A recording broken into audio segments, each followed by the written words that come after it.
All right, everybody, you need to make sure that you have a pencil and that your table spot is completely cleared off because we are going to start our reading lesson for today. So make sure, I'm going to wait and give you a couple minutes. I see some of you have stuff on your tables. I want your desk to be completely clear so that you aren't distracted or that you don't have the urge to start moving or making noise with some of the stuff on your table.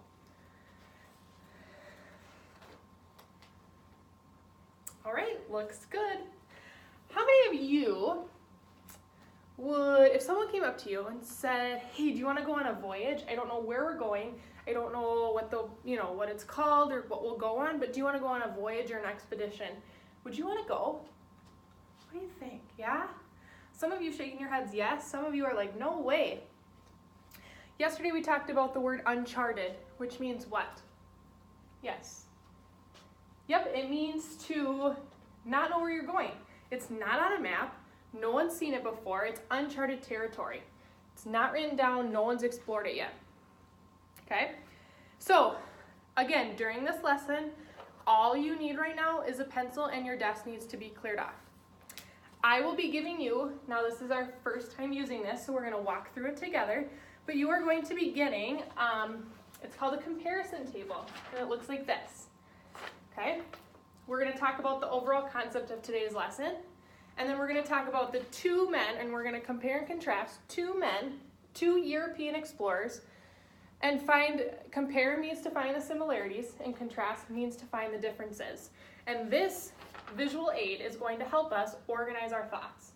Because I see some of you writing notes, but then you go back when it's test time or when you're studying, and you're like, I don't know what I wrote, like my thoughts were all over the page. So this is a great strategy that we're going to practice using today. All right. The purpose of today's lesson, again, is to learn and talk more about comparing and contrasting. Okay? You also need to have your ears, make sure they're attached to your head, make sure there's no wax. You need to make sure that you are learning about our new explorer today, and his name is John Cabot. Who remembers who we talked about yesterday? Christopher Columbus. We talked about Christopher Columbus. So we're going to compare John Cabot with Christopher Columbus. And you're going to hear in the reading that they do have a lot of similarities, but they do have some differences. Okay? Now,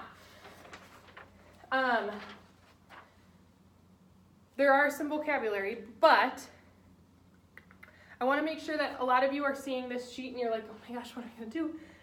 Don't worry, we're going to walk through it together.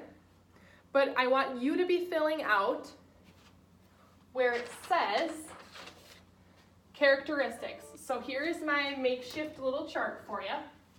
We are going to compare Christopher Columbus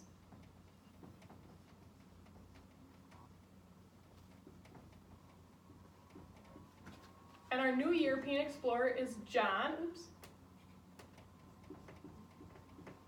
Cabot. Okay. And then, as I'm reading, I want you to fill out the characteristics of John Cabot in this box. Okay? I'm going to give you a few minutes to write down what you remember from yesterday all about Christopher Columbus, and that goes under his name. Okay, so take a few minutes and write down everything that you remember about Christopher Columbus. Okay?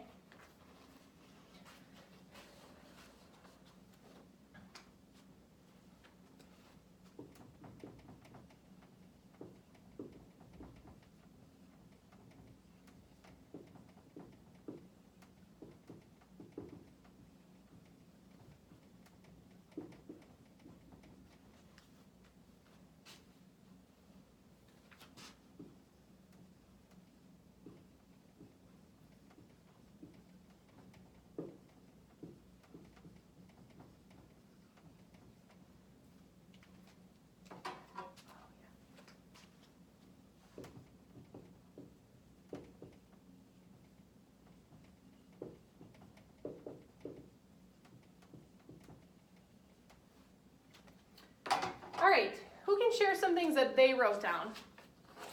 Okay, just for my video's sake. Obviously, I wouldn't write this down, but as students are saying things to me and coming up with ideas, then I would write them down, but for the purpose of this video, I wrote them. Great. So these are all great ideas from what we learned about Christopher Columbus. He was sponsored by King Ferdinand and Queen Isabella. He set sail in 1492. He sailed the ocean blue. He had 3 ships. What were those names? The Nina, the Pinta, the Santa Maria. He was born in Genoa, Italy. He did actually make landfall. He sailed and he did make landfall. Now, it wasn't really the land he thought it was, but he did make landfall. And there were 3 voyages. He ended up going on 3 voyages. Okay. All right. Some vocab that I want you to listen for today. The first word is circumference. Okay. The distance around the widest part of a round shape. For example, if you think of this ball, the circumference is going to be the widest part in the middle. Okay? Who can come up with a sentence with the word circumference in it? Yeah, go ahead. That's a great example. I'm going to read the one in the book as well. The circumference of Earth is 24,901 miles, whereas the circumference of the sun is about 100 times greater, 2.7 million miles. Okay. Next word I want you to listen for, commodity. Say it with me, commodity. A good or service that can be bought and sold, often delivered by shipment. Can anybody use commodity in a sentence? Yeah, go ahead. You're on the right track. Who else can help them out a little bit? Great. The example in the book is, oil is a very important commodity in most economies in the world because it is used for many things, including making fuel for vehicles. Okay? Another word, embark. Say it with me. Embark. It means to get on a ship, airplane, or other vehicle and begin a journey. To start a journey. Who can use a word embark in a sentence? Go ahead. Great. In the book it says, we will embark on our cruise to the Caribbean tomorrow. All right, another word for you, geometry. We just got done with this unit in math. You guys are all experts at it now. The mathematical study of shapes, lines, and surfaces. What could we use as a sentence? I should see all hands in the air. Yes, go ahead. We just finished our unit in geometry. Great. In the book it says the students in the geometry class were measuring triangles, rectangles, and spheres. Okay. The next word is merchandise. Class, say it with me. Merchandise. Goods that are bought and sold. Okay. Now, I'm pretty sure all of you have been with your family when you have purchased merchandise. Okay. Who can use the word merchandise in a sentence? Go for it. Great. Katie and her sister went shopping for back-to-school supplies and spent $30 total on all of the merchandise. Great. Next word, navigational. Say it with me. Navigational. Related to the process of finding a way around a place or to a destination. This is going to be tricky because you're going to want to say navigation, but it's going to be navigational. Does anyone want to take a shot at it? Yeah, nice job. For many people, electronic navigational devices have replaced maps and compasses. How many of you use a navigational device when you go on a trip? Mom and dad might have it on their phone. You might have a GPS in your car. Maybe you have one you hook up in the car. Those are all navigational devices. And our last word I want you to listen for is profits. Money made in business after all expenses or costs are subtracted. Okay? Money made in business after all expenses or costs are subtracted. Who can come up with a sentence for profit? Sorry. Awesome. Yep. When I sold the tomatoes from the garden at my farmer's market, I was paid $20. Because the containers and the seeds cost $5, my profits equaled $15. Awesome. So make sure you're listening for those words today in our reading. Okay. Now, for those of you that have been in our school, you have gone, if you started in kindergarten, I want you to know that you have worked up all this knowledge for today's lesson. Okay?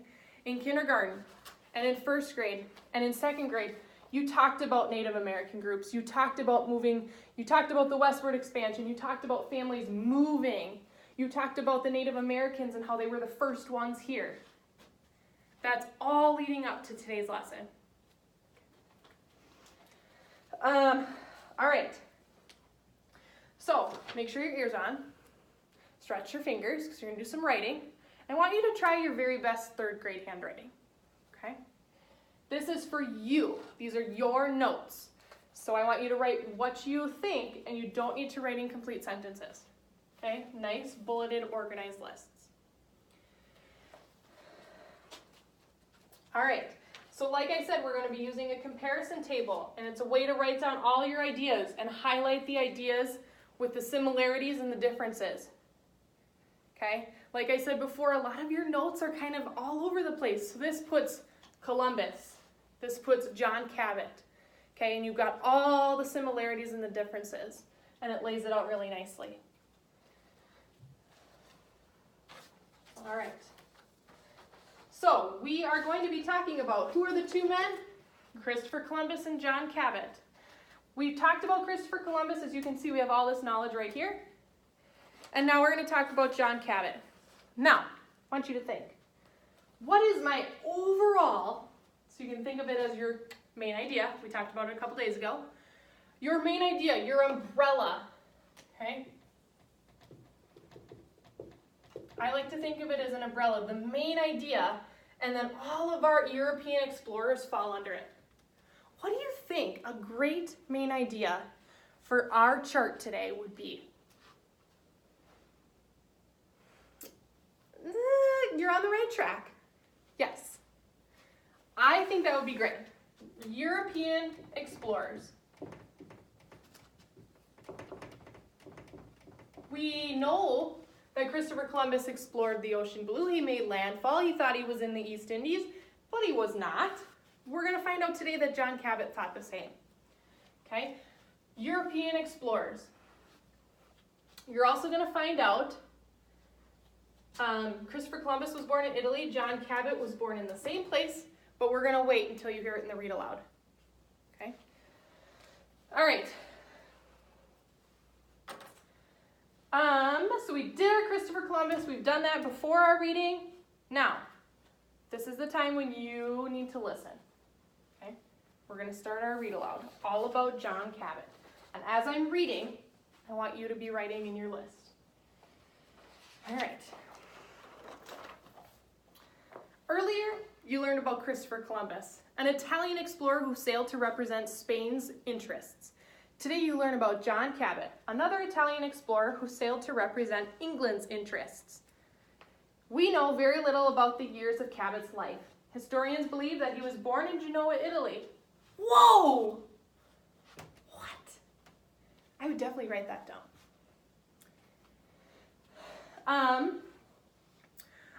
That was the same place as Christopher Columbus. In his early years, John Cabot was known by his Italian name, Giovanni Caboto. He lived for many years in the Italian city of Venice, where he worked as a merchant and a sailor. His work in Venice led him to travel along the coasts of countries in the eastern Mediterranean Sea, where he further developed his navigational skills. Okay? They didn't have maps. They didn't have cell phones. They didn't have CER back in the day. He had to use what? We've talked about this. They did to an extent, but they did they looked at the stars, okay? They used compasses, but they weren't, as good as ours today. When we did that exercise with the compasses the other day, you guys walked around and you were able to see, some of you were like, wow, these are really accurate. They weren't that accurate back then. So they depended a lot on themselves and their ships and the stars. As a merchant, he began to think that he could obtain spices more quickly and cheaply by finding a western water route that could take him to the east. In 1493, Cabot and many Europeans learned that Christopher Columbus had an idea very similar to Cabot's, finding a water route to Asia by traveling west. After several years in Venice, Cabot relocated to Bristol, England in 1495. Shortly thereafter, Cabot took steps to embark on a voyage of his own. but one that was slightly different than Columbus's. Now, for the sake of this video, I'm not going to continue to read, but as I would read, I would want the students to pick out these key tips, or not tips, notes.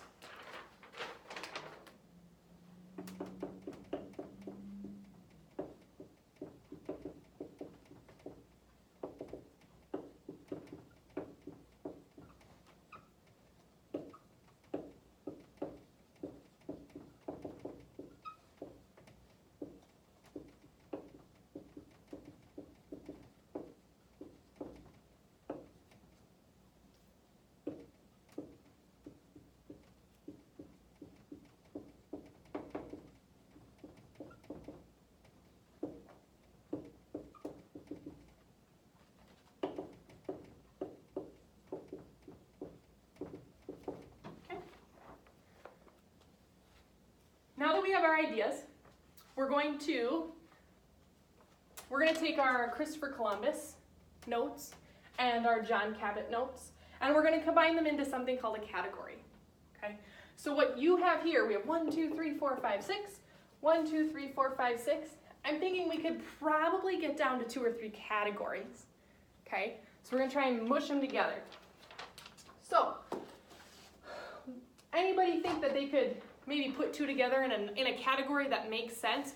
Remember, a category helps you organize things. So I can't have a bunch of different things in my category. Yeah, go for it. Okay. They were Italian explorers. Okay. They were both born in Italy.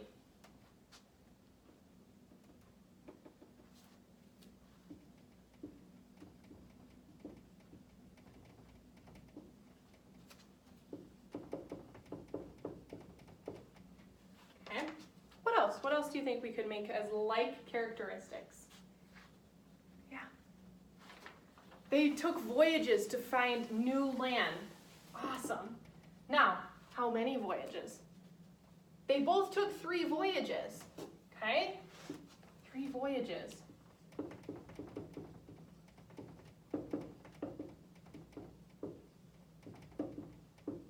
They were trying to get to Asia. Did they make it? No, they ran into what is the United States, what is North America. Okay, what else?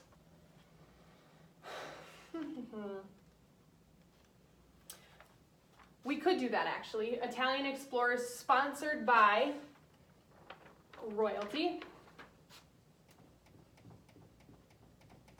It's a good way to put a couple together.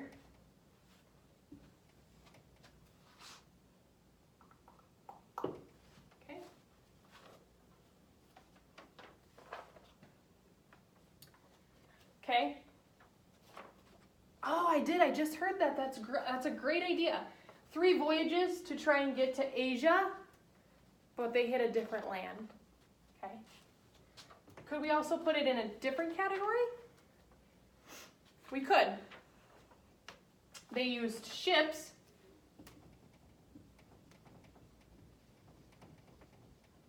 and made landfall.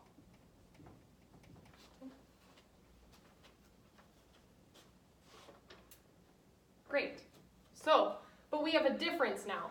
John Cabot had 1 ship, Christopher Columbus had 3. So now if you move down to, we're going to go down these arrows. Okay. We have unlike categories. Okay, so for Christopher Columbus, we had our 3 ships. Does anyone remember those names? Pinta, Nina, Santa Maria.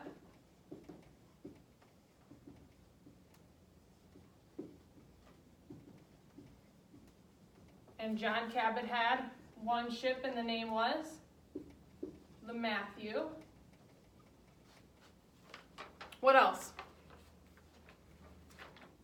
Yeah, John Cabot relocated to England.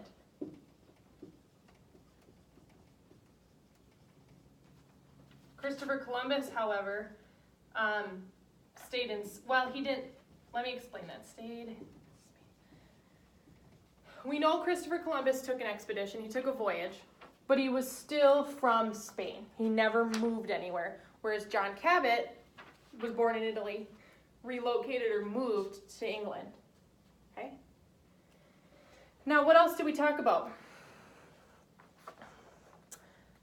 Yeah, remember the example with the ball? Christopher Columbus, so the yellow part of the ball, he sailed more on the circumference, whereas John Cabot kind of sailed north.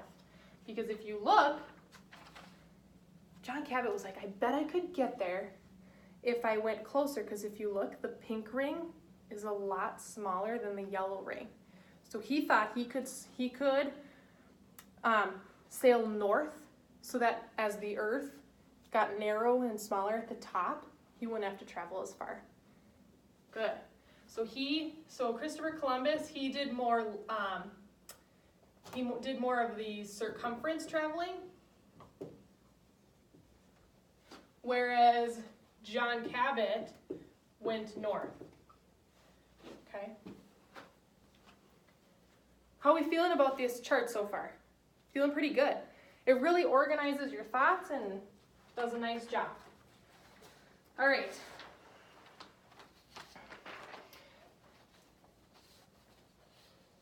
So now we've pinned down like characteristics right here. We've made categories. We've identified unlike categories. Now we're going to work on, we did as a class, okay? Categorizing is a tricky subject. Now, we need to come up with unlike categories. So let's move our poster back over here. And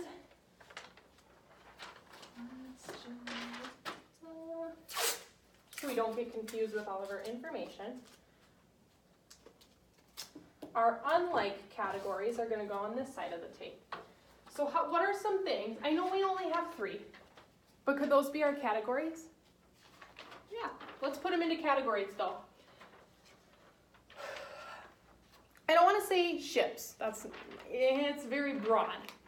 But how can I put 3 ships and 1 ship into a category? How they traveled, that's awesome.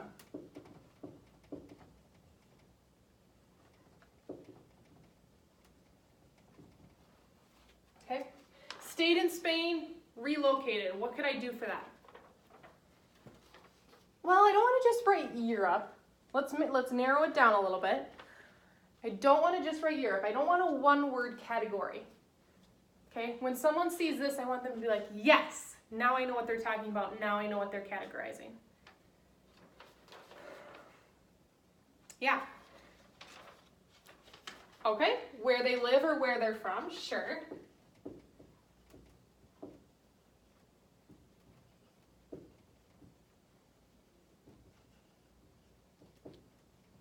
Okay, so that's 2 of them. Let's do 1 more. Let's not just write Earth. Let's not just put Earth's circumference, because John Cabot didn't travel the circumference, he's traveled north. Yeah. Knowledge of the Earth and spheres, I love it. Okay. Awesome job, guys. Now, look at all this information. This is fantastic. I'm so excited about this. Now, I'm going to give you a few minutes, and I want you to do a summary on the very bottom. Okay? Who can refresh our brain on what a summary is? Yes. How many sentences? About 3 to 4 is a pretty good summary. Can you do 5? Of course. Okay? But what does a summary do? Does it tell the whole story again? No. It does what? It takes the main points, the most important points, and puts them into a small paragraph. Okay? We talked about summarizing a couple weeks back, but a summary has 3 to 4 sentences, 5 if you want it, and it does not tell the whole story. It just takes the main points. Okay? Go ahead, take a couple minutes to write your summary.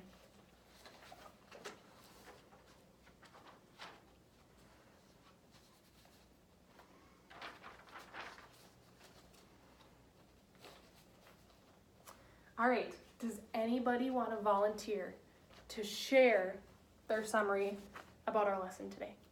Yes. You're on the right track.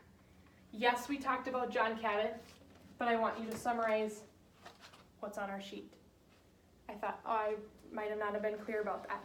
I would like you to summarize what's on our sheet. So I'll give you a couple more minutes to redo that if you need to. I know we talked about John Cabot today, but I would like you to summarize what's on our sheet. Okay. All right, now that the directions were a little more clear, do I have any volunteers to summarize what we learned about and what we talked about today? Yes. Awesome. Yes, great. Another one, go for it. That's perfect. Good summary, just don't start a sentence with because. Remember that. Awesome. These are all awesome summaries. Okay? So if you have a summary written down, that's great. But I want to make sure that you have a good summary to sum up what we learned. Okay? So if you say Christopher Columbus and John Cabot were both European explorers. They traveled by ship to explore the ocean for more land and to find gold. Okay, Christopher Columbus said there was all this gold. Okay, so that's what they wanted to find.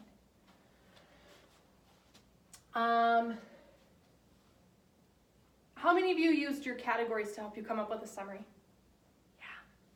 Christopher Columbus and John Cabot were European explorers. They traveled by ship across the ocean and made landfall. They thought it was the East Indies, but really it was North America.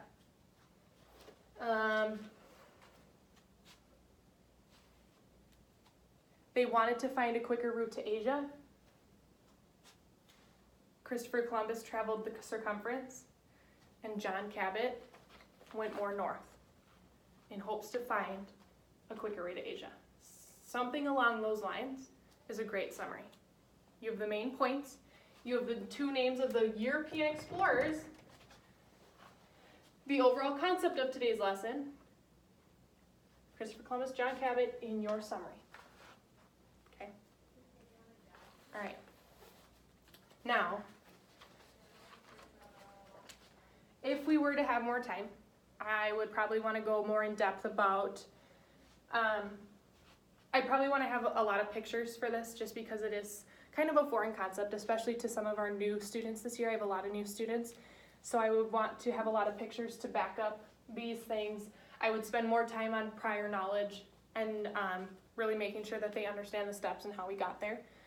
And then for an extension, I would probably, what I would want to do is do a couple of stations. Maybe one group can research this one group can research this one group can read more. We have little readers that explain more in depth of the European explorers, and then I would do more of a jigsaw. For my higher kiddos, I might send them home with a article about each of the two, and then have them write what they learned, and then summarize again. Just summarizing is a very hard, tricky thing for this age group, as I found out when we did that unit. So, yeah. All right, I want to say thank you for your super hard work. Stretch your fingers out. Stretch out your body. You guys did an awesome job for your first time filling out a comparison table. Raise your hand if this helped you. Okay? Raise your hand if it will help you if you get a little more practice. Great. Okay? Now, tomorrow, I think we'll fill out another comparison table. Okay? And we're going to talk about, that reminds me. Now we can add Cabot to our umbrella. And tomorrow, we're going to talk about a European explorer. His name is Juan Ponce de Leon. And we're going to compare and contrast him to John Cabot. So yesterday we talked about Christopher Columbus. Today we talked about John Cabot. That's why we did this with these two. Tomorrow we're going to look at Juan Ponce de Leon and John Cabot. There's not as many similarities, but there are a few. And then we're looking at the differences. Okay? By the end of the year, I hope that this comparison table just kind of happens in your notes. If it doesn't, that's fine. Maybe this strategy doesn't work for you. Okay? Are there any last questions before we head to lunch? Awesome job today, guys. Pat yourself on the back. You did an excellent job with the first time comparison chart. Okay, here are your directions. Number 1, this comparison chart goes home in your mailbox. Okay, repeat it. Comparison chart in my mailbox. Number 2, is my desk clean? And number 3, am I standing behind my chair ready for lunch? And the first row that does that, I will excuse you.